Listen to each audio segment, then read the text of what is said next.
Good morning students. Continue with the next part of DC. इथे म्हणजे DC मधला आपलं स्पेशल ट्रान्सफॉर्मर चालू होता बेटा. स्पेशल ट्रान्सफॉर्मर आज आपला ट्रान्सफॉर्मर बघायचा तो म्हणजे वेल्डिंग ट्रान्सफॉर्मर. कुठला ट्रान्सफॉर्मर बघायचा बेटा? Welding transformer. वेल्डिंग ट्रान्सफॉर्मरची फिगर तुम्हाला डोळ्यासमोर दिसते. वेल्डिंग ट्रान्सफॉर्मर नेमकी घडतं काय ते आधी आपण बघून घेऊ. वेल्डिंग ट्रान्सफॉर्मर एक प्रोसेस आहे ज्याच्यामध्ये खूप जास्त करंट, ठीक आहे, ज्याच्यामध्ये खूप जास्त करंट इलेक्ट्रोड म्हणून फ्लो केला जातो. ठीक आहे, ज्याच्यामधून खूप जास्त करंट कुठून फ्लो केला जातो बेटा? इलेक्ट्रोड म्हणून. इलेक्ट्रोड काय असतो? हा एक असा कन्सेप्ट आहे किंवा हा एक असा मटेरियल आहे, ठीक आहे, ज्याच्यामुळे काय होईल, दोन डिव्हाइसेसमध्ये किंवा दोन लोखंडांमध्ये काय होतं बेटा? वेल्ड केलं जातं. ठीक आहे. इलेक्ट्रोड काय असतं बेटा? आपण बघतो ते मशीन असतं. मशीनच्या इथे पुढे मोठी अशी दांडी लावलेली असते. ती दांडी म्हणजे काय असतं बेटा? वेल्डिंगची प्रोसेस जर तुम्ही कधी बघितली असेल ना तर तुम्हाला हा कन्सेप्ट इझिली लक्षात येईल. वेल्डिंगच्या प्रोसेसमध्ये वेल्डिंगचं मशीन असतं, त्याच्या पुढे एक मोठी दांडी लावलेली असते. दांडी म्हणजेच काय असतो बेटा? इलेक्ट्रोड असतो. आणि ज्या दोन तुम्हाला लोखंडांना वेल्ड करायचं असतं त्याच्या तिथे ती दांडी आपण लावतो. ठीक आहे. बरं, वेल्डिंग ही एक अशी प्रोसेस आहे ज्याच्यामध्ये खूप जास्त करंट पास केला जातो. कशातून बेटा? इलेक्ट्रोडमधून. इलेक्ट्रोडमधून खूप जास्त करंटने पास केला ना बेटा, त्याच्यामध्ये आर्क प्रोड्यूस होतं. आर्क म्हणजे थिंगी प्रोड्यूस होते. ती थिंगी कशामुळे प्रोड्यूस झाली? ती थिंगी इलेक्ट्रोडमध्ये जाते आणि जो कुठलाही तुम्हाला पीस वेल्ड करायचा असेल त्या पीस का होते बेटा? वेल्डिंग केली जाते.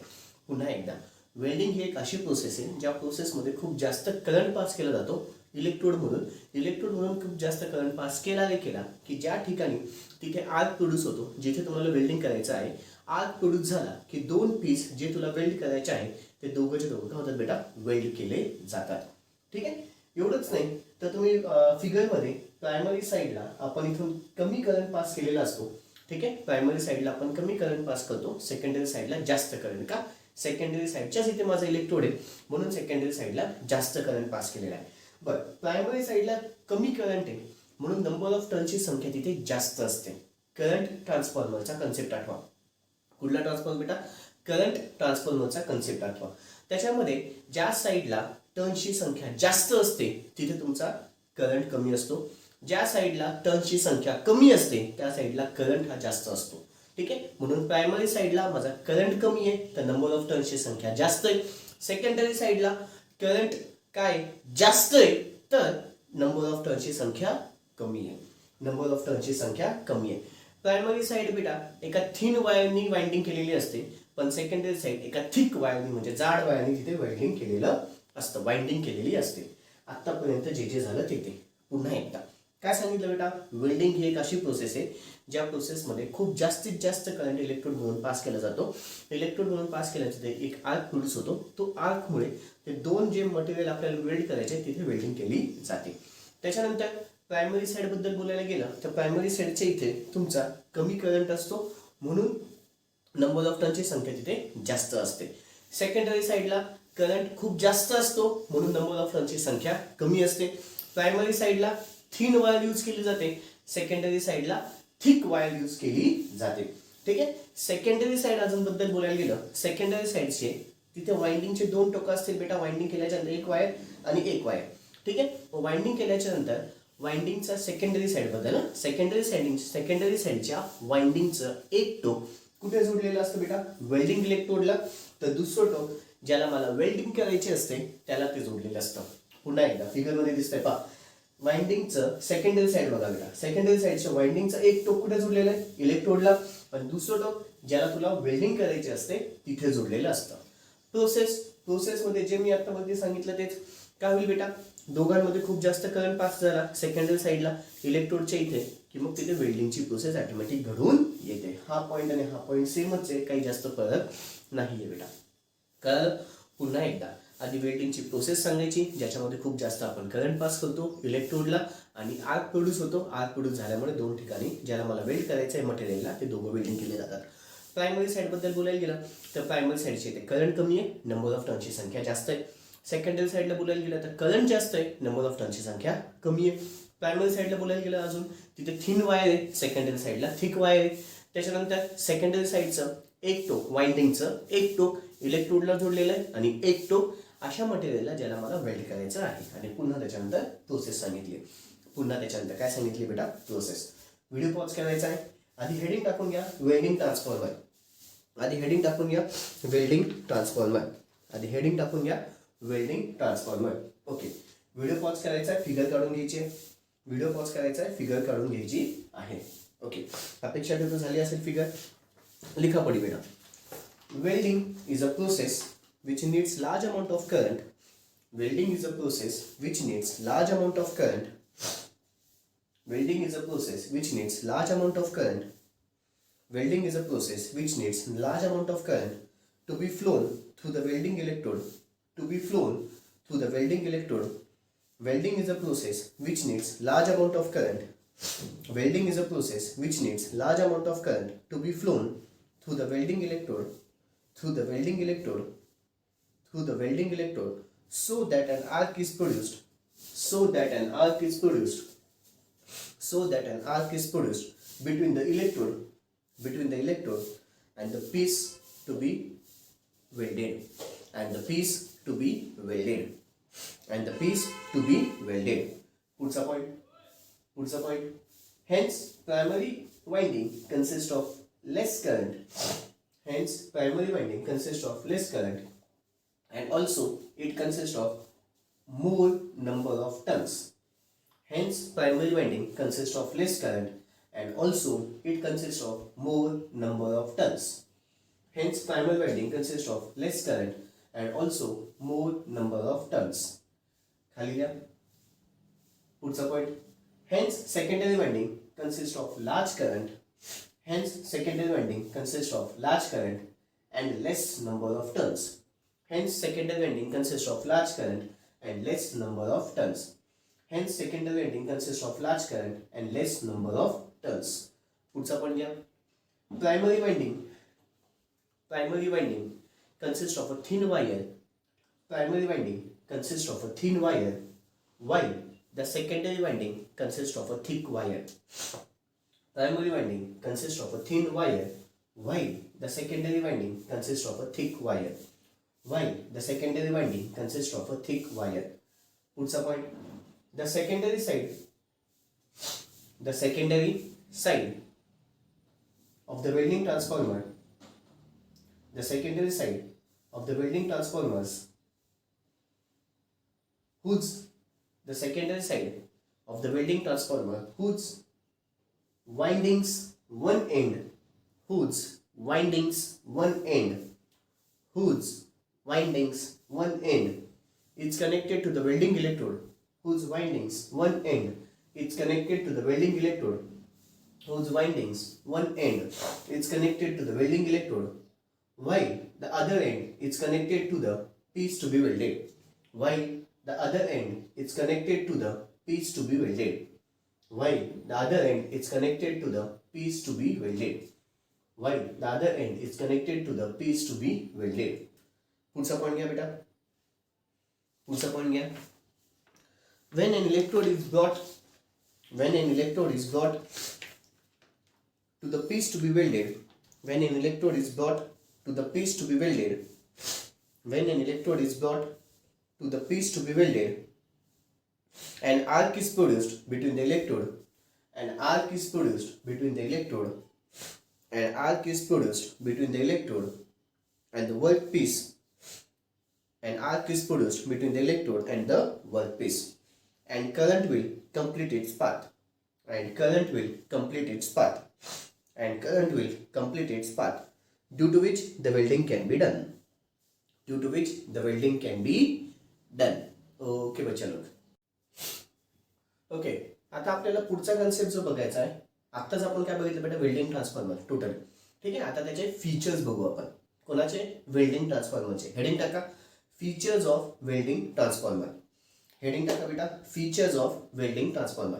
पहिला फीचर काय बेटा, प्रायमरी साईडला वेल्डिंग ट्रान्सफॉर्मरचे नंबर ऑफ टर्नची संख्या जास्त आहे, सेकंडरी साईडला नंबर ऑफ टर्नची संख्या कमी आहे. राईट. जर प्रायमरी साईडला नंबर ऑफ टर्नची संख्या जास्त आहे आणि सेकंडरी साईडला कमी आहे, म्हणजे हा एक प्रकारचा स्टेप डाऊन ट्रान्सफॉर्मर आहे. हा एक प्रकारचा कुठला बेटा, स्टेप डाऊन ट्रान्सफॉर्मर आहे. त्याच्यानंतर याच्यामध्ये बेटा हा क्लोज सर्किट पार्टमध्ये म्हणजे शॉर्ट सर्किट याच्यामध्ये करंट होतो. याच्यामध्ये करंट काय होतं बेटा, शॉर्ट सर्किटमध्ये होतो. आणि थर्ड, याच्यामध्ये व्होल्टेज फ्लक्च्युएशन्स पण असतात. थर्ड काय बेटा, याच्यामध्ये व्होल्टेज फ्लक्च्युएशन्स पण असतात. ओके चलो, हे तीन लिहून घ्यायचे बेटा. हेडिंग टाका, प्रॉपर्टीज ऑफ वेल्डिंग ट्रान्सफॉर्मर और features of welding transformer. Heading टाका, प्रॉपर्टीज ऑफ वेल्डिंग ट्रान्सफॉर्मर और फीचर्स ऑफ वेल्डिंग ट्रान्सफॉर्मर. पहिलं feature, it is a step down transformer. पहिलं feature, it is a step down transformer with large number of primary turns and less number of secondary turns. It is a step down transformer with large number of primary turns and less number of secondary turns. It is a step down transformer with large number of primary turns and less number of secondary turns. Second here, it operates in a closed path to the short circuit. It operates in a closed path. It operates in a closed path to the short circuit point. There are voltage fluctuations associated with the welding transformer. Okay. आता features बघितले. पुढचं बेटा आपण त्याचे applications बघू. Heading टाका, applications of welding transformer. पहिलं घ्या बेटा, डायरेक्ट ऍप्लिकेशन्स लिहून घेऊ आपण. पहिलं आहे स्पॉट वेल्डिंग. सेकंड आहे arc welding, arc welding. Third आहे, पहिलं कुठलं घेतलं बेटा, स्पॉट वेल्डिंग. सेकंड आहे आर्क वेल्डिंग. थर्ड आहे for portable welding machines which operates directly on the single phase supply. For portable welding machines which operates directly on the single phase AC supply. Okay. आता ना बेटा आपल्याला comparison बघायचं आहे. कोणामधलं? 2 winding transformer आणि welding transformer. कुठलं बेटा? 2 winding transformer आणि वेल्डिंग ट्रान्सफॉर्मर. कोणामधलं कंपॅरिझन बेटा? 2 वाइंडिंग ट्रान्सफॉर्मर आणि वेल्डिंग ट्रान्सफॉर्मर. आता इकडे तुम्हाला बाजूला कंपॅरिझन दिसत असेल बेटा. कोणामधलं? 2 वाइंडिंग ट्रान्सफॉर्मर आणि अजून एक कुठलं बेटा? Welding transformer. पहिलं पॅरामीटर आहे, ठीक आहे. Number of windings. दोघांकडे प्रायमरी सेकंडरी दोघं वाइंडिंग्स आहेत बेटा. चाहे तो 2 वाइंडिंग असू द्या किंवा वेल्डिंगचा ट्रान्सफॉर्मर असू द्या. म्हणून दोघीकडे वाइंडिंग्स किती आहेत बेटा? 2 प्रायमरी वाइंडिंग आणि सेकंडरी वाइंडिंग. पुढचं सेकंड पॉईंट बघायला गेलं तर टाईप कुठलं होतं बेटा? 2 वाइंडिंग मध्ये तो स्टेप अप पण असू शकतो, स्टेप डाऊन पण असू शकतो. वेल्डिंग मध्ये कंपल्सरी प्रायमरची संख्या जास्त आहे, सेकंडरी संख्या कमी आहे. वेल्डिंग मध्ये कंपल्सरी प्रायमरची संख्या जास्त आहे, सेकंडरी संख्या कमी. म्हणजे तो काय झाला? स्टेप डाऊनच झाला. Step down. पुढे इलेक्ट्रिकल आयसोलेशन दोघांमध्ये प्रेझेंट असतं. म्हणून एस लिहिलेलं आहे. दोघांच्या IV कॅरेक्टरिस्टिक्स किंवा मला VI कॅरेक्टरिस्टिक्स म्हणून दोघांच्या दाखवलेल्या आहेत, ठीक आहे. पुढचं use of external reactor. Not necessary. कशामध्ये बेटा? कशामध्ये एक्सटर्नल रिएक्टरची गरज पडत नाही. कशामध्ये बेटा? तुम्हाला 2 वाइंडिंग ट्रान्सफॉर्मर मध्ये गरज पडत नाही, पण वेल्डिंग ट्रान्सफॉर्मर मध्ये गरज पडते. आता रिएक्टर्स काय कन्सेप्ट आहे? हा जस्ट कंपॅरिझन संपला की मी पुढे ते रिएक्टर्सचाच कन्सेप्ट घेणार आहे, ठीक आहे. हा जस्ट कंपॅरिझन झालं की रिएक्टर्सचा कन्सेप्ट माझा लगेच घेणार आहे. त्याच्यानंतर साईज वाईज बघायला गेलं तर 2 वाइंडिंग ट्रान्सफॉर्मर मॉडरेट साईजचा असतो, पण हा बल्की असतो. कोण बेटा? कोण बल्की असतो? Welding transformer. पुढचं सप्लाय व्होल्टेज याच्यामध्ये small and takes place when the welding is done. याच्यामध्ये व्होल्टेज सप्लाय स्मॉल आहे आणि व्होल्टेज सप्लाय तेव्हाच घेतो जेव्हा वेल्डिंगची प्रोसेस होत असते. ओके बच्चांनो, कळालंय? हा एक छोटासा कन्सेप्ट होता, तो म्हणजे कुठला बेटा? कंपॅरिझन. कशामधलं? 2 वाइंडिंग ट्रान्सफॉर्मर आणि वेल्डिंग ट्रान्सफॉर्मर. आता पुढचा कन्सेप्ट आपल्याला रिएक्टर्सचा बघायचा आहे. पुढचा कन्सेप्ट कुठला बघायचा आहे? Reactors. Okay.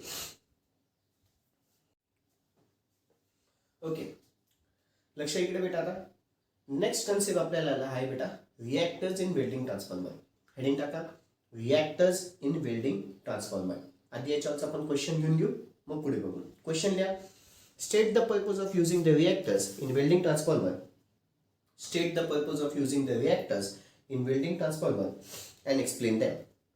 and explain them. State the purpose of using the reactors in welding transformer and explain it. All मध्ये लिहा. Describe any one method to control the secondary current. Which controls the arc. Okay. आता reactor म्हणजे basically काय ते समजून घ्या आणि याचा पर्पज काय यूज केला जातो. रिएक्टर काय असतो बेटा? एक असा डिव्हाइस आहे जो की माझ्या सेकंडरी करंटला कंट्रोल करतो, किंवा सगळ्यात पहिले त्याच्याही आधी तो आर्कला कंट्रोल करतो. आर्क म्हणजे काय, थिंगी. ठीक आहे. रिॲक्टर एक असा डिव्हाइस आहे, तो काय करतो बेटा, त्या आर्कला कंट्रोल केला जातो. आर्कला कंट्रोल करतो म्हणजेच काय, तो सेकंडरी करंटला कंट्रोल करतो. म्हणूनच मला कशाची गरज पडली बेटा, रिॲक्टरची गरज पडली. कशामध्ये, वेल्डिंग ट्रान्सफॉर्मर. वेल्डिंग ट्रान्सफॉर्मरमध्ये मला तो आर्क जो आहे तोच कंट्रोल करणं हा महत्त्वाचा मुद्दा आहे. तोच कंट्रोल करणे हा काय असेल बेटा, महत्त्वाचा मुद्दा आहे. मग हे कंट्रोल करण्यासाठी मला काय यूज करावं लागतं, तर रिॲक्टर्स यूज करावे लागतात. कळालं. म्हणजे पर्पज काय बेटा रिॲक्टरचा, रिॲक्टरचं मेन काम काय असतं, तर आर्कला कंट्रोल करणे. आर्कला तो कसं कंट्रोल करू शकतो, by controlling the secondary current. Hence hence reactors are necessary to control the arc. Hence reactors are necessary to control the arc. रिॲक्टरचे आपल्याकडे दोन टाइप्स होतात बेटा, टॅप्ड रिॲक्टर आणि अजून एक मॅग्नेटिक शंट रिॲक्टर. अजून एक पहिला कुठला बेटा, टॅप्ड रिॲक्टर. सेकंड आहे मॅग्नेटिक शंट रिॲक्टर. आधी एवढं लिहून घेऊ, मग आपण एक एक रिॲक्टर डिटेलमध्ये बघून घेऊ. चल, द पर्पज ऑफ मध्ये घ्या. The purpose of using the reactor in welding transformer. The purpose of using the reactor in welding transformer. The purpose of using the reactor in welding transformer is to control the arc. Is to control the arc. Is to control the arc. पुढचा point घ्या. The arc can be controlled. ARC हा. The arc can be controlled by controlling the secondary current. The arc can be controlled by controlling the secondary current. पुढचा point, hence reactors are basically used to control the secondary current. Hence reactors are basically used to control the secondary current. Hence reactors are basically used to control the secondary current, which in turns control the arc. Which in turns control the arc. Which in turns control the arc. Which in turns control the arc. पुढचा point घ्या. There are basically two types of reactors. There are basically two types of reactor. First, tapped reactor. TAPPED. Tapped. TAPPED. Tapped reactor. Second, magnetic shunt reactor. Second, magnetic shunt reactor. Second, magnetic shunt reactor. Okay. आता first heading टाका, टॅप्ड reactor. आता first heading टाका, टॅप्ड reactor. Okay. आता तुम्हाला इकडे बाजूला टॅप्ड रिॲक्टरची diagram दिसत असेल. दिसते बघ चलो, टॅप रिॲक्टरची डायग्राम. टॅप रिॲक्टरच्या डायग्राममध्ये सगळ्यात पहिले तुम्हाला तिथे टॅप सिलेक्टर स्विच दिसतो बेटा. टॅप सिलेक्टर आहे ना, तो म्हणजेच काय, माझा टॅप सिलेक्टर स्विच आहे. त्यांनी जो तुला डिझायर टॅप सिलेक्ट करायचा आहे तो टॅप सिलेक्ट करू शकतो. हा एक प्रकारचा स्विच आहे. म्हणजे ज्या स्विचला तू सिलेक्ट करशील त्या स्विचला तो टॅप ठेव, ऑटोमॅटिक तो टॅप तुझा सिलेक्ट केला जाईल. ठीक आहे. टॅप सिलेक्ट केला जातो म्हणजेच त्या पर्टिक्युलर टॅबला जो इम्पिडन्स असतो तो सिलेक्ट केला जातो. म्हणजे तो पर्टिक्युलर टॅब सिलेक्ट केला म्हणजे त्या पर्टिक्युलर टॅबला जो इम्पिडन्स असतो तो सिलेक्ट केला जातो.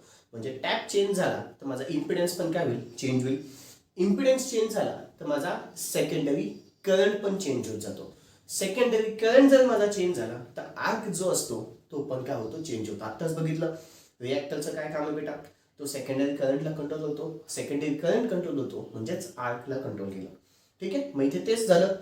टॅप सिलेक्टर स्विच आहे, तो टॅप सिलेक्टर स्विच जर डिझाईन लेवलला ठेवला तर तिथे तुझा इम्पिडन्स वेगवेगळा येतो.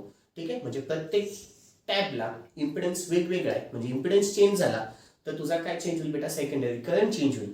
सेकंडरी करंट चेंज झाला तर तुझा ऑटोमॅटिकली तुझा आर्क जो आहे तो आर्क पण काय होईल बेटा, चेंज होईल.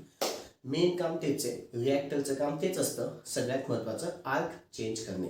म्हणजेच आर्कच्या इथे आर्किंग जे आर्क जे असतं म्हणजे कमी जास्त आर्क कमी जास्त झाला पाहिजे. तो कसा चेंज होईल बेटा, सेकंडरी करंट चेंज झाला तर. मग सेकंडरी करंट चेंज करायचा असेल तर इम्पिडन्स चेंज कर. इम्पिडन्स चेंज करायचा असेल इथे तर टॅपचा जो स्विच आहे तो चेंज कर. लक्षात आलं. म्हणजे टॅपचा मी स्विच चेंज केला तर इम्पिडन्स चेंज होईल. इम्पिडन्स चेंज झाला तर काय होईल बेटा, सेकंडरी करंट चेंज होईल. सेकंडरी करंट चेंज झाला तर ऑटोमॅटिकली तो आर्क जो आहे तो काय होईल बेटा, तिथे कमी जास्त केला जातो. कळाले.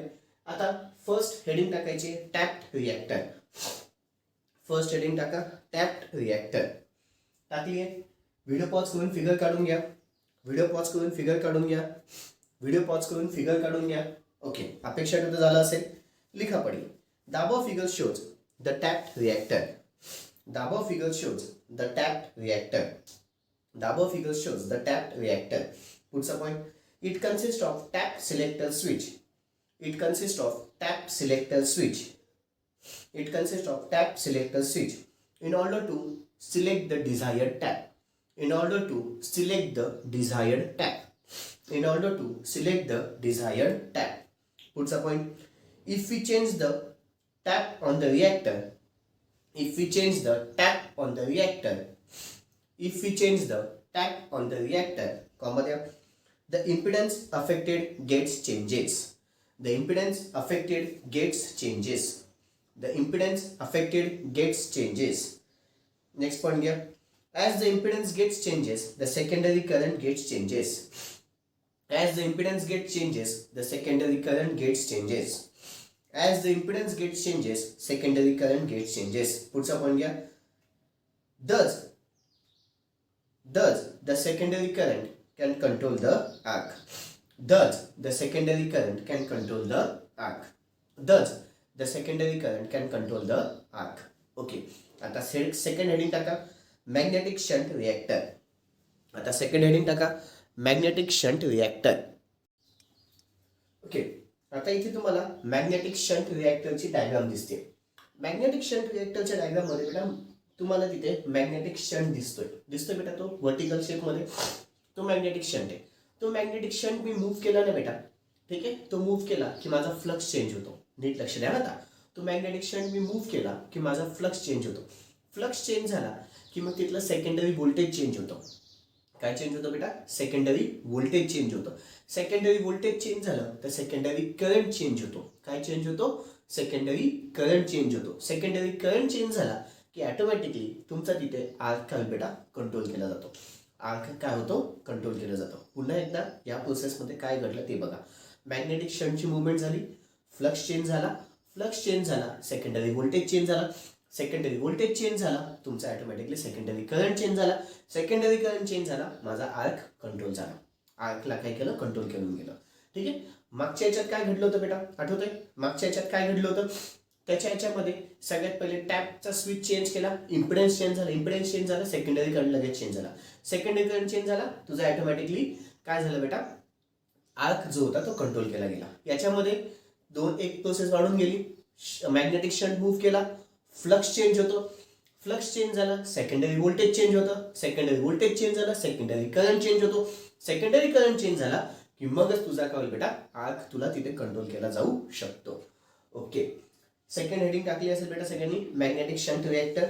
सेकंड हेडिंग सगळ्यांनी टाकली असेल magnetic shunt reactor. Video pause करायचा आहे, फिगर काढून घ्यायची आहे. व्हिडिओ पॉज करायचा आहे, फिगर काढून घ्यायची आहे. ओके. अपेक्षा ठेवतो झालं असेल. लिखा पडी आता. The above figure shows the magnetic shunt reactor. The above figure shows the magnetic shunt reactor. Puts a point. The position of the magnetic shunt is adjustable. The position of the magnetic shunt is adjustable. Puts a point. Hence, if there is change in the position of the magnetic shunt, hence, if there is change in the position of the magnetic shunt, hence, if there is change in the position of the magnetic shunt, the flux can be changed. The flux can be changed. The flux can be changed. Puts a point. As the flux changes, secondary voltage gets changes. As the flux changes, secondary voltage gets changes. As the flux changes, secondary voltage gets changes. Hence, the secondary current changes. Hence, the secondary current changes. Hence, the secondary current changes. Puts a point. As there is change in the secondary current, we can control the arc. As there is change in the secondary current, we can control the arc. As there is change in the secondary current, we can control the arc. Okay बच्चांनो, इथे तुमच्या आजच्या सेशनमध्ये सगळं welding transformer संपलं बेटा. आधी आपण वेल्डिंग ट्रान्सफॉर्मर बघितला, मग त्याचं आपण काय बघितलं? कंपॅरिझन, त्याच्यानंतर फीचर्स, ॲप्लिकेशन्स, त्याच्यानंतर रिॲक्टर्स पण बघितले. रिॲक्टर्समध्ये टॅप सिलेक्ट रिॲक्टर आणि मॅग्नेटिक शंट रिॲक्टर हे दोघं आपण बघितलेले आहेत. ओके बच्चांनो, दॅट्स ऑल. बाकीचं नेक्स्ट व्हिडिओमध्ये. थँक्यू. Good day.